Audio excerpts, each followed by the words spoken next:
Podcast ini bisa disimak di kbrprime.id dan platform podcast lainnya.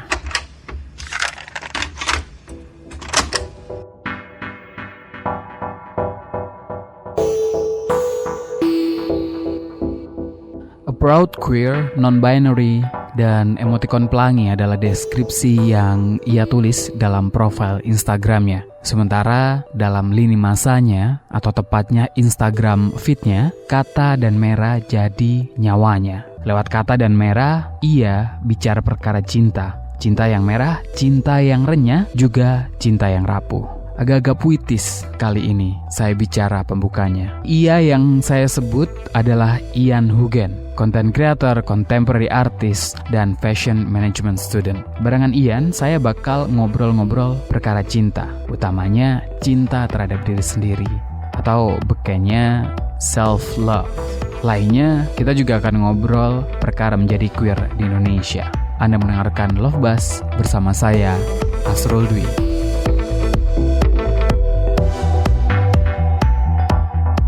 Love Buzz, membicarakan perkara yang tidak dibicarakan ketika berbicara perkara cinta.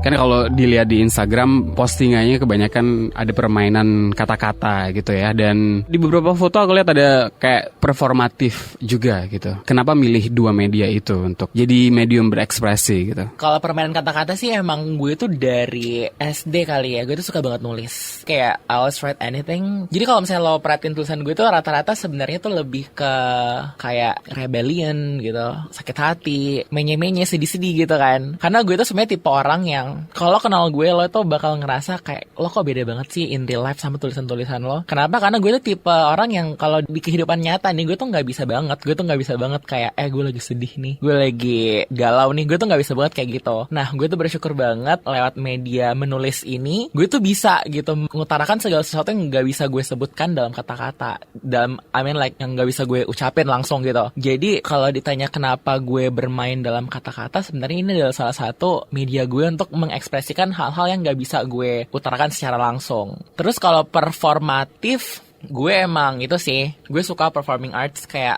gue suka acting, gue suka, dulu gue sempat nyanyi gitu-gitu. I mean like stage is mine, stage is my playground and everything. So yeah, gue suka jadi pusat perhatian mungkin.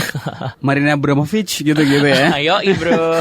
Tapi nemu medium itu awalnya kayak gimana sih? Kayaknya gue bisa nih ngolah kata-kata ini gitu. Mungkin gue akhirnya bisa realize gue bisa ngolah kata-kata itu kayak, mungkin lebih tepatnya kenapa akhirnya bisa percaya diri untuk mengekspos segala sesuatu itu. Karena kalau misalnya dibilang di mana titik akhirnya gue sadar gue bisa mengolah kata-kata, itu gue nggak tahu sejak kapan. Karena ya gue dari kecil suka nulis emang. Dan kayak pokoknya dari SD gue tuh kalau disuruh bikin pidato, disuruh bikin any kind of writing, bukan cuma puisi, gue tuh emang udah juaranya lah kasarnya kalau pas sekolah dulu gitu. Tapi titik dimana akhirnya gue berani buat mengekspos tulisan-tulisan gue itu 2018 tahun lalu Maret. Itu gue ngepost tulisan gue dan tiba-tiba booming. Karena enggak sih, jadi 2018 gue tuh start nulis, Mei gue ikut pameran. Wow. Jadi kayak in very short 2 months gue nulis, terus gue ikut pameran.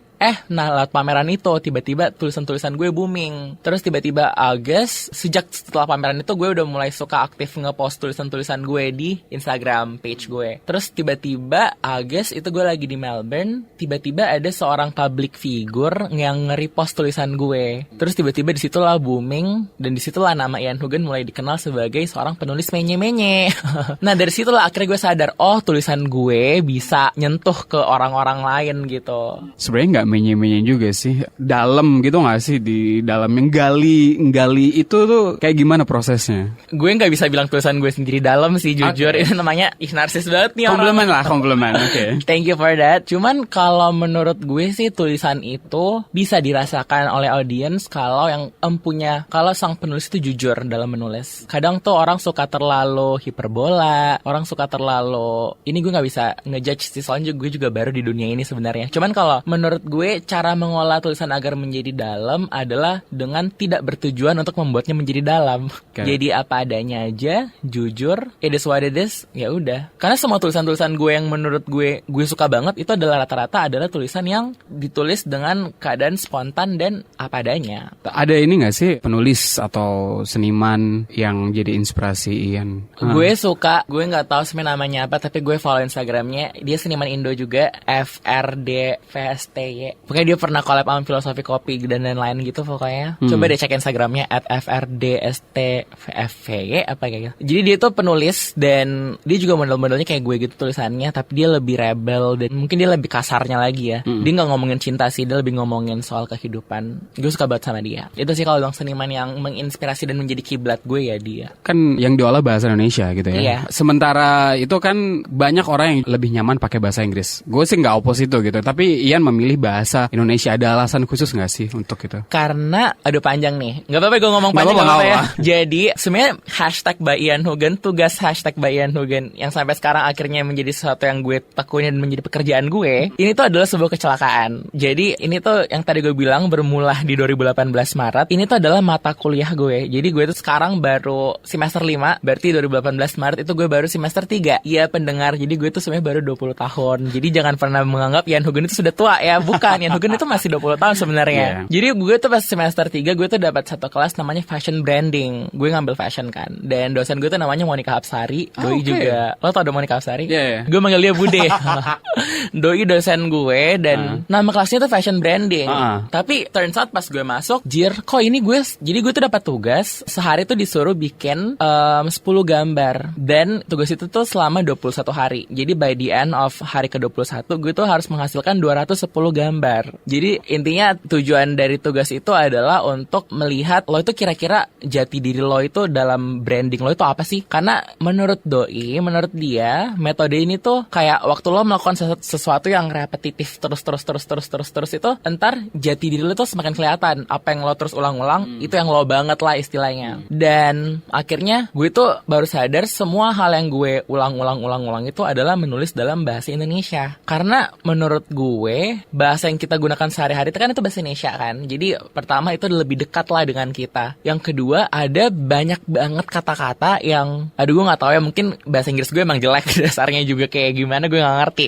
Cuman ada banyak banget kata-kata yang kayak gue tuh gak bisa menggambarkannya dalam bahasa Inggris. Tapi when I write it in Indonesia, in bahasa, kayak kok kena gitu. Jadi kalau ditanya kenapa gue pakai bahasa Indonesia, mungkin menurut gue karena bahasa Indonesia itu lebih dalam, lebih bisa menggambarkan apa yang pengen gue sampaikan. Dan mungkin kalau audiens kebanyakan orang Indonesia lebih ini ya, relatable gitu kali ya sama orang-orang. Mungkin, probably. Udah punya kesadaran akan bahasa dari sejak lama gitu, bahkan sebelum kuliah kan tadi dibilang. Iya. Kenapa kemudian jatuhnya milihnya fashion ya, untuk kuliahnya, nggak milih sastra aja gitu katakanlah? Karena banyak banget sih hal-hal yang sebenarnya lo harus bisa bedain yang mana hobi, yang mana yang cuman buat senang-senang, yang mana yang emang bisa jadi jaminan lah buat masa depan. Oke.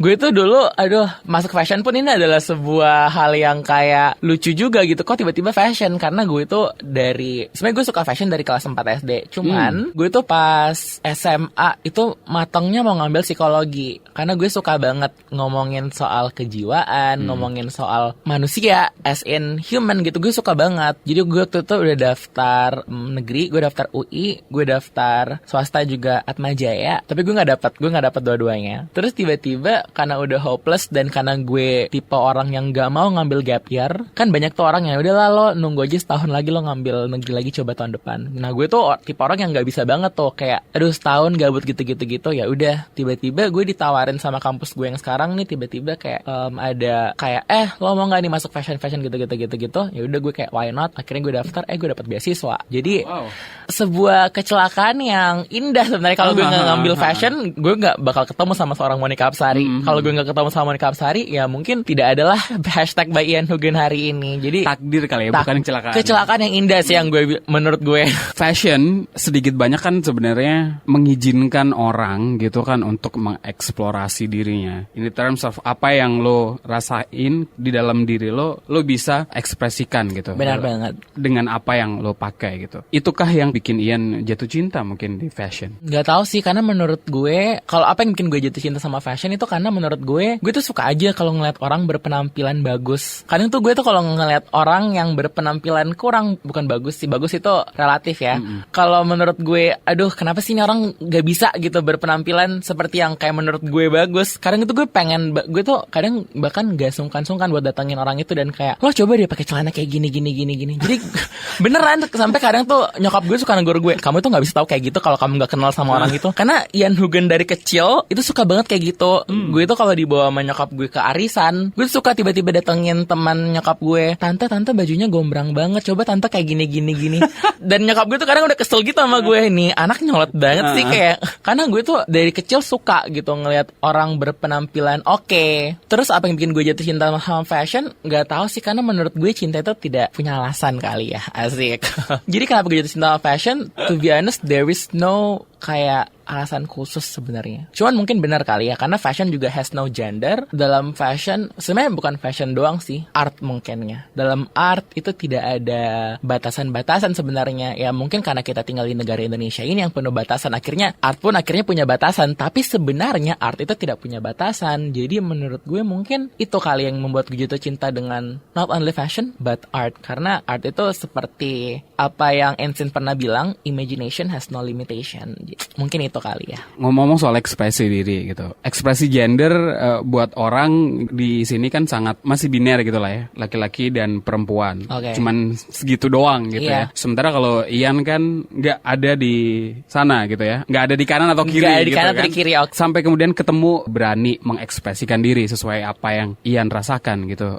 Waktu itu prosesnya kayak gimana? Panjang banget sih prosesnya untuk akhirnya ini gue gitu. Jadi kalau misalnya kita ngomongin apa ya, kan gue juga bukan gue tuh menghabiskan kurang lebih 18 tahun gue di Makassar. Gue tuh orang Makassar, gue tuh bukan orang Jakarta. I just moved to Jakarta on 2017. Gue baru banget di Jakarta, dan kayak dulu tuh gue pas di Makassar, gue tuh selalu ngerasa kayak yang benar yang tadi lo bilang, kayak gue ini apa sih sebenarnya? Karena gue ngerasa kayak sebelum gue akhirnya mengenal, gue sekarang identify myself as a gender queer. Tapi sebelum gue tahu gender queer itu apa, dengan segala pengetahuan gue yang begitu terbatas, gue tuh selalu ngerasa kayak gue ini apa sih? Kayak sometimes I feel like I can be guys, I can be boy, I can be male, but sometimes I feel like I can be girls, I can be female as well. Jadi sebenarnya gue ini apa begitu? Karena kalau dibilang gue ini cewek, enggak. Maksudnya kayak oke, kita harus ngomongin dulu, gender itu beda sama sexuality ya. Itu adalah apa yang lo terlahir dengan itu. Misalnya lo terlahir dengan penis, berarti lo cowok. Lo berarti lo cowok. Ngerti kan maksud gue? Iya, jenis kelamin cowok. Jenis kelaminnya cowok. Tapi kalau lo terlahir dengan V, berarti lo wanita, terlahir sebagai wanita. Cuman menurut gue when it comes to gender itu more into role. Nah, saat itu gue ngerasa, aduh gue tuh role-nya bisa menjadi cowok, tapi role gue juga bisa menjadi cewek gitu. Jadi gue ini apa? Selama kurang lebih itu gue udah sadar dari SMA sebenarnya. Tapi gue tuh masih yang kayak gue ini apa. Terus akhirnya pas gue pindah Jakarta, I get into the right environment. Kampus gue tuh bener-bener bagus banget. Gue gak mau nyebutin nama kampus gue karena ntar kesannya promosi.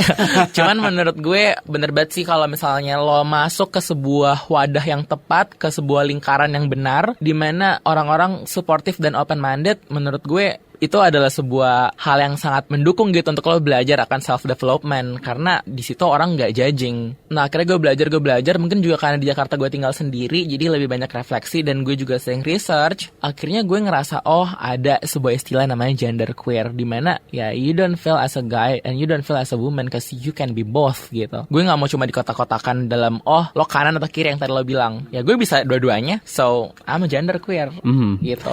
Kalau boleh diformulasikan gitu ya, menurut Ian gender queer itu kayak gimana sih, atau definisinya seperti apa? Dia tuh nggak mau dibilang cuman lo cewek ya, dia juga nggak mau cuman dibilang lo cowok ya. Ya I can be both gitu ya, gue cewek dan gue cowok, I'm in between. Secara kultural kan lahir dan besar di Makassar gitu ya. Di Makassar ada Bugis yang sebenarnya kan jauh sebelum kolonialisme masuk atau agama masuk ke Indonesia, kan mereka ada 5 gender gitu yang diakui gitu ya. Gue sempat baca soal itu. Apa sih namanya?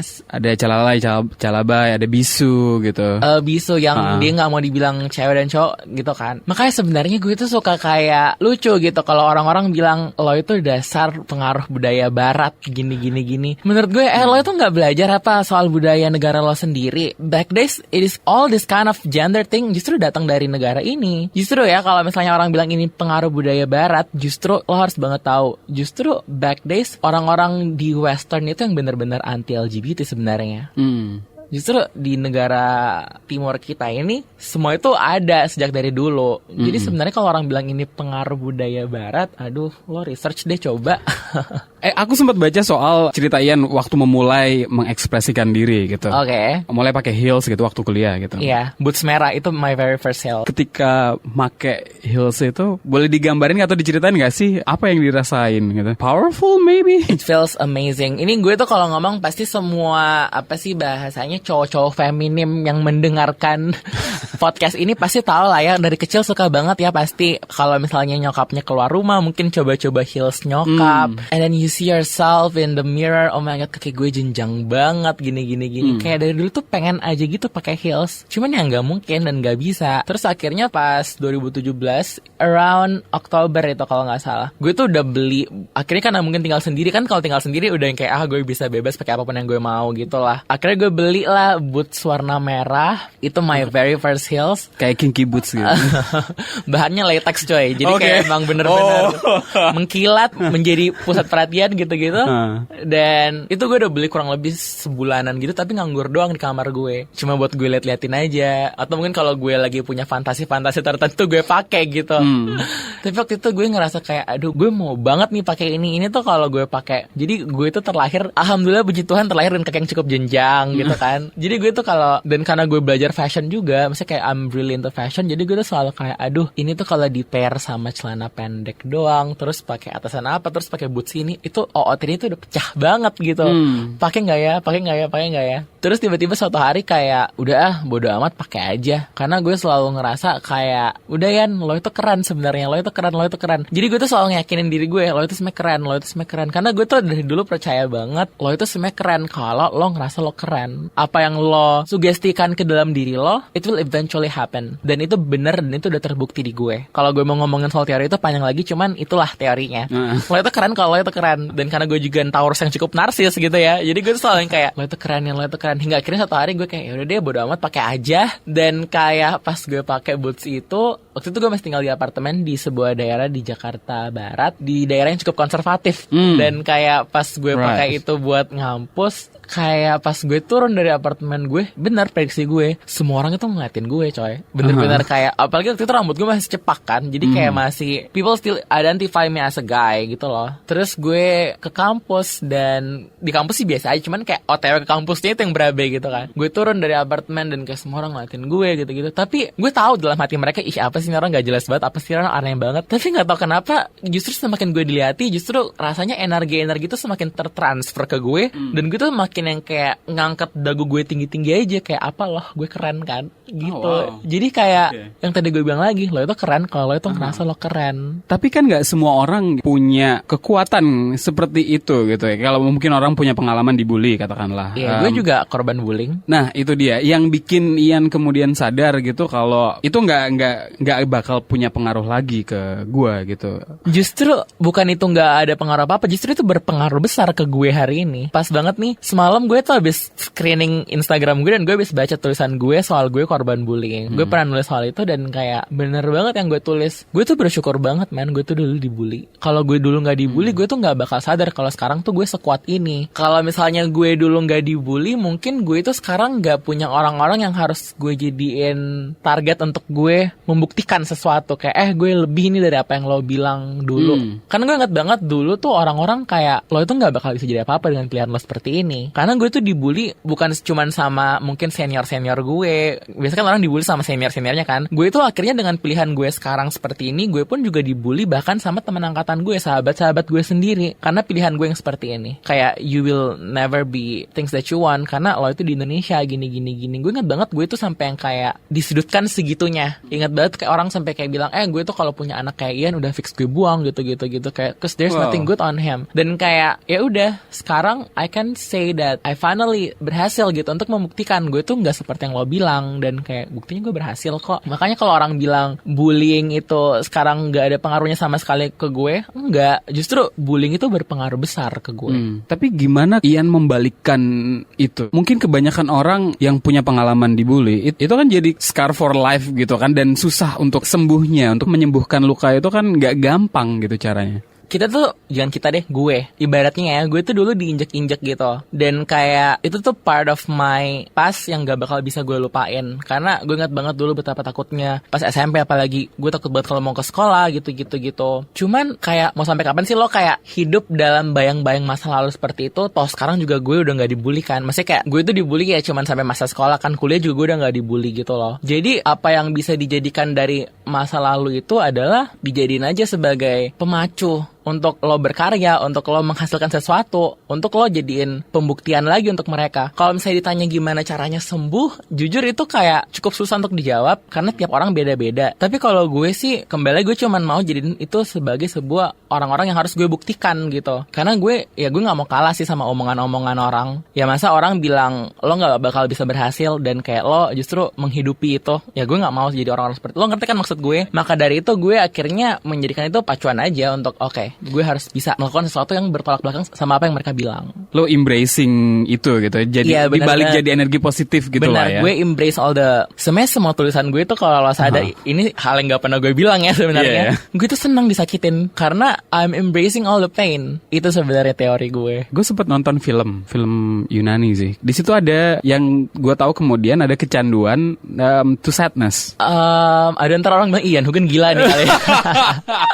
Gue tuh sampai sempet dimarahin sama temen gue, Ian lo itu gak takut gila ya? Karena gue itu justru ini part teraneh sih. Sekarang alhamdulillah udah enggak. Gue tuh sempet dalam fase-fase dimana kayak mungkin gue udah terlalu banyak disakitin sama persoalan cinta, sampai gue tuh pernah ada di stage dimana kayak gue tuh saat disakitin, gue tuh udah yang kayak gak bisa sakit lagi. Kayak oh ini gue lagi disakitin nih, parah banget man. Gue udah pernah aduh, lo mau tanya apapun gue udah kayak rasanya udah pernah laluin. Ditinggal ke alam lain sudah pernah, ditinggal menikah sudah pernah. Ini baru anak umur 20 tahun loh yang ngomong sebenarnya. Wow. Tapi kayak gue sampai yang kayak aduh, gue udah kayak mati rasa gitu. Gue takut deh nggak bisa sedih, karena kalau gue nggak bisa sedih, gue takut gue udah nggak bisa nulis lagi kan. Kalau orang-orang artis, tortured artis istilah itu mungkin tepat kali ya. Mungkin kali ya, karena gue udah yang kayak aduh, gue takut deh nggak bisa sedih gitu. Tapi saat itu gue konsul ke beberapa teman-teman seniman juga, dan kayak ternyata juga semua pernah mengalami itu. Kayak teman gue penulis lagu, dia kayak iya gue tuh sempet takut ya, gue sempet takut nggak bisa sedih gitu. In a way that makes you keep going, right? Iya, tapi kayak justru sekarang mungkin sekarang juga gue udah cukup masa bodoh dengan urusan cinta, karena gue sempat mikir sampai kapan sih percintaan gue jadiin konten. Akhirnya sekarang gue tuh suka kayak kalau ke sahabat-sahabat terdekat gue yang gue tahu oh nih anak bucin banget nih, gue suka datengin dia, siapa namanya gitu, sahabat gue Malena misalnya ya. Halo Malena kalau dengerin ini, suka yang kayak Malena lo lagi ada masalah apa, lo cerita dong sama gue gitu. Terus kalau dia ada curhat panjang lebar, terus gue kayak, tapi gue emang suka dengerin cerita-cerita orang, cerita-cerita sahabat gue. Terus kayak ya udah gue kasih dia tips apa-apa gitu, gue jadi good listener aja sebenarnya udah cukup kan. Tapi nanti cerita itu gue akan gue olah sebenarnya, dan gue jadikan sebuah karya. Saking gue udah kayak udah capeknya gitu kalau percintaan gue sendiri gue jadiin konten. Mumpung lagi ngomongin soal percintaan gitu, gimana Ian menavigasikan diri gitu ya untuk part itu as a gender queer di Indonesia yang mungkin secara konsep gitu orang masih belum terlalu paham apa itu gender queer kali. Jadi gue itu I'm only into guys actually. I'm a gender queer, but when it comes to love I'm only into guys. Dan selama ini sih semua orang-orang yang sudah pernah menjadi barisan para mantan mungkin istilahnya. Lucunya adalah orang-orang yang kan orang kadang-kadang kayak, ini gue ngomong belak-belakan aja kali ya, kalau misalnya gak bener juga bisa di-cut gitu kan. Gak apa-apa bebas kok gitu. Jadi kan kayak kadang orang tuh kayak, lo itu kalau misalnya lo itu gay, kok lo maunya sama yang bentukannya kayak dia sih? Kan dia bentukannya he looks like a girl gitu loh. Kenapa lo gak sama cewek aja? Gitu-gitu. Orang tuh suka mempertanyakan itu ke barisan para mantanku. Tapi gue juga jujur suka tanya sih sama mereka, lo kalau emang suka yang bentuknya kayak kayak cewek, kenapa lo nggak sama cewek aja gitu. Tapi ini yang selalu menjadi jawaban yang pasti nyentuh gue. Jadi kalau cowok itu udah nyebut alasan itu, gue langsung kayak oke, kalau kita mau pacaran gue udah deal, gue udah oke. Selalu pada bilang kayak tapi BTW ini jangan jadi bocoran ya buat para orang-orang yang mau deketin gue. Pasti kayak pada bilang, karena I like you not from your appearance, I like you by your personality, by your vibes, by your everything. Bukan cuman dari titik atau apapun itu gitu. Dan menurut gue iya sih benar juga, karena sebenarnya love is love, dan itu benar. Kayak saat gue bertemu akhirnya dengan para cowok-cowok ini gitu, gue akhirnya justru jadi percaya gitu. Oh iya bener ya, love is love. Karena love is something that you feel, tapi walaupun itu perasaan, lo itu gak bisa kontrol. Gue tuh maunya dengan yang bentuknya seperti ini deh, bentuknya seperti itu deh. Karena buktinya orang bisa jatuh cinta berdasarkan personality dan otak, itu bener adanya. Dan itu udah terbukti di gue. Jadi kayak oke, kalau gue menavigasikan diri gue aman lah itu guys. Tapi mungkin yang perlu dipertanyakan adalah cowok-cowok yang mungkin pernah bersama gue, bagaimana mereka menavigasikan dirinya. Mungkin bisa diundang ntar barisan bara mantan aku. Ntar gue kasih WhatsAppnya satu-satu ya. Oh boleh bang.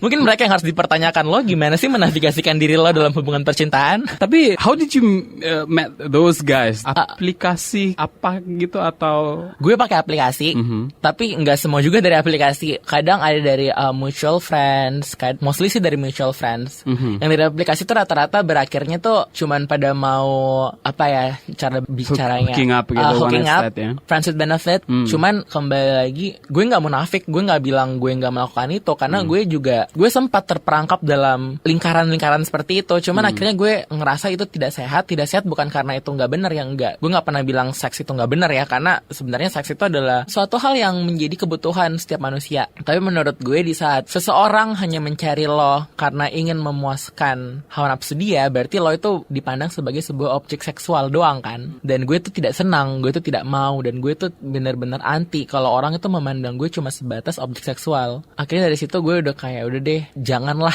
kalau misalnya cuma hooking up aja. Tapi rata-rata mantan-mantan gue itu dari mutual friends. Gue juga ngobrol sama beberapa orang yang gay juga, dan ada semacam ide kolektif gitu, you have to be in a certain box, like maybe hyper masculine. Mereka nggak demen orang-orang yang hyper feminine atau even have a slight femininity gitu. Iya benar. Kalau di Indo itu, aduh ini kayak pengetahuan. Get to know gays life in Indo.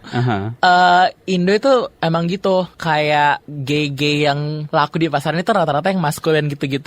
Bener, justru aneh banget karena di Indo itu kayak masih apa ya, dalam community itu aja masih suka mengkotak-kotakan diri gitu. Sedangkan di luar negeri itu udah nggak kayak gitu. Ketika lu mulai kenal sama orang gitu, kemudian nih orang mungkin banyak nanya, tapi kebanyakan pertanyaannya jadi soal identitas gender lo gitu. Lu kejebak dalam situ, lu ngerasa capek nggak sih untuk menjelaskan berkali-kali mengulang proses yang serupa gitu untuk memulai sebuah hubungan gitu? Gue sih deket sama orang dikit ya, jadi kayak apalagi setelah mulai berkarir di dunia perinstagraman ini, gue cukup kayak aduh gimana sih ini ya, buat teman-teman yang mungkin berniat untuk menjadi sesuatu yang terkenal juga. Aduh gue bilang ya sama lo, the challenge is getting higher. Apalagi dalam kasus seperti gue, dimana gue sih kebetulan bukan tipe orang yang suka mengekspos hubungan gue. Jadi kayak orang-orang suka kayak nanya, Yan lo pacar lo mana sih, kok gak pernah di-expose, gak pernah di-up di Instagram gitu-gitu. Karena menurut gue emang hubungan itu bukan sebuah konten yang harus di-up gitu. Yang nikmatin itu cuman, maksudnya yang menjalani itu cuman gue dan dia. Mungkin adalah namanya close friends Instagram kan.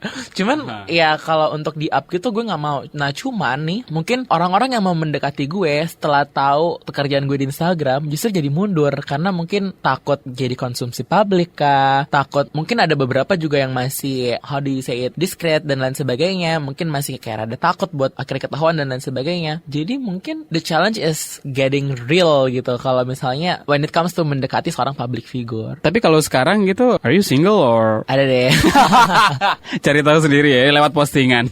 Cari tahu sendiri, iya benar. Oke, menerima diri sendiri itu kan proses yang bagi kebanyakan orang gitu mungkin nggak akan pernah berhenti gitu. Dalam artian lu pasti constantly evolving gitu ya, pencarian diri sendiri dan juga bisa menerima itu. Kalau Ian sekarang di tahap yang kayak gimana? Sudah menerima diri sendiri kah gitu, dan proses pencariannya dulu kayak gimana? gimana? Aku selalu bilang di setiap talk show aku, self-love itu is a lifetime learning process. Sampai lo mati pun lo gak akan bisa 100% berdamai sama diri lo. Misalnya nih ya, dulu gue tuh punya masalah, gue pengen banget deh bisa berpenampilan apa adanya seperti yang gue mau. Gue mau banget bisa pakai baju cewek-cewek mungkin. Nah, setelah gue sudah bisa berdamai dengan hal itu, dan akhirnya sekarang nih bisa bentukan gue sudah seperti ini, tiba-tiba adalah lagi, aduh kok rahang gue gede banget sih. Bisa ntar rahang gue berdamai nih dengan rahang gue. Tiba-tiba, duh kok mata gue kecil banget sih, gitu. Pasti akan ada suatu hal yang lo gak akan pernah bisa suka sama diri lo secara 100% gitu. Tapi setidaknya lo mencoba untuk berdamai day by day. Jadi kalau misalnya lo bilang gue sekarang udah di tahapan mana, it's kinda hard, cause gue jujur gak tahu gue udah di tahapan mana. Gue juga kalau gue bilang gue udah 100% bahagia dengan diri gue, itu bullshit banget sih. Karena kayak gak mungkin orang bisa 100% berdamai dengan semua set tentang dirinya. Cuman I can say at least we try to love ourselves. Karena gue selalu bilang, dan gue selalu mengamini, kalau no one will ever love and trust you if you cannot love and trust your own self first. Kayak lo tuh gak bisa meyakini semua orang, lo tuh gak bisa bikin orang lain suka sama lo kalau lo sendiri tuh gak bisa sayang sama diri lo terlebih dahulu. Bener kan? Gimana caranya lo bisa meyakinin orang lain akan diri lo kalau lo sendiri sama diri lo aja gak bisa yakin gitu. Mungkin gue sudah ada di tahapan itu. Tapi memulai untuk mencintai diri sendiri gitu, dari mana kita harus memulai gitu? Paling pertama untuk memulai itu apa ya? Mungkin kayak lo harus tahu goal lo apa. Lo harus tahu what you want to achieve. Dan kadang tuh kita tuh banyak banget hal-hal yang sebenarnya kita mau banget lakuin, tapi kita tuh selalu yang kayak, kalau gue bikin ini, kalau gue bikin itu, apa ya yang orang lain bakal bilang? Bener gak sih? Makanya gue selalu bilang, lo mau sampai kapan sih diam di titik itu cuma karena lo takut sama apa yang orang-orang lain akan katakan tentang lo? Toh kalau lo berhasil, yang dapat juga lo. Kalau lo gagal, yang dapat juga lo. Jadi ngapain gitu dengerin kata-kata orang? Jadi mungkin kalau misalnya dibilang how to start, itu adalah lo harus tahu dulu lo itu mau menuju kemana. Know your destination first. If you already know where are you heading to, di situ lo harus mulai bisa meng-equip diri lo dengan self-love itu sendiri. Karena self-love adalah equipment, senjata yang paling gong lah yang lo butuhkan dalam apapun itu. Kadang nih ya, mungkin kita sudah cuek lah ya sama apa kata orang gitu. Tapi secara gak sadar, di sisi lain karena terlalu banyak paparan dari luar sana, kita jadi membandingkan diri gitu gak sih dengan orang. Itu juga hal yang susah gitu kan. Benar-benar. Untuk ya nyuekin itu juga gitu. Kalau Ian dulu kayak gimana? Kalau paparan kita pakai sunblock aja. UV, SPF berapa? 70, 80. Kalau misalnya membandingkan, gue tuh selalu bilang comparison is the thief of happiness. Kayak lo tuh membanding-bandingkan diri lo itu, apalagi sekarang dengan era digital, Instagram itu adalah pedang bermata dua, Jo. Kalau mau tahu nih ya, kayak kalau lo pakai sisi positifnya, lo bisa membandingkan diri lo dengan orang lain dan menjadikan dia motivasi untuk saling terinspirasi, bener kan?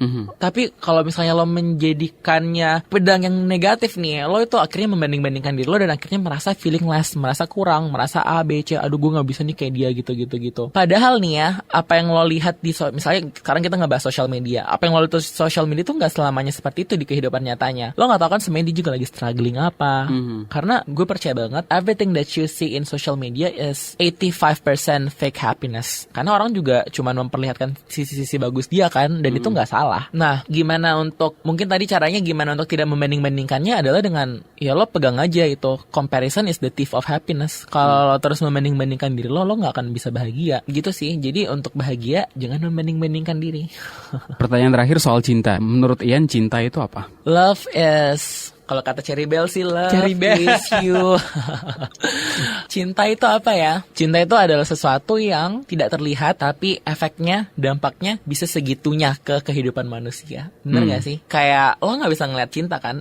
Lo gak bisa megang, lo gak bisa mengkontrol, tapi dia bisa bikin orang 1 minggu gak makan. Dia bisa bikin orang sampai bunuh diri gitu-gitu. Dia juga bisa bikin orang bahagia sebahagia itu gitu. Jadi cinta itu adalah sesuatu yang untouchable, tapi saat dia bekerja itu bisa nyentuh kehidupan manusia segitunya. Kayak buat terlarang gitu. I wanna be loved.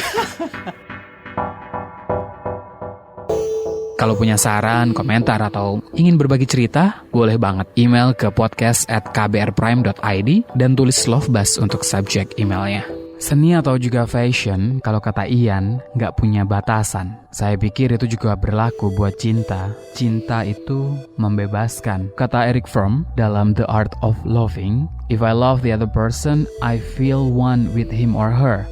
but with him as he is, not as I need him to be as an object for my use. It is clear that respect is possible only if I have achieved independence, if I can stand and walk without needing crutches, without having to dominate and exploit anyone else. Respect exists only on the basis of freedom. As an old French song says, love is the child of freedom, never that of domination. Mencintai diri sendiri juga berarti membebaskan diri dari apapun yang mengekang kita, termasuk kekangan yang kita bikin sendiri. Love Buzz, membicarakan perkara yang tidak dibicarakan ketika berbicara perkara cinta.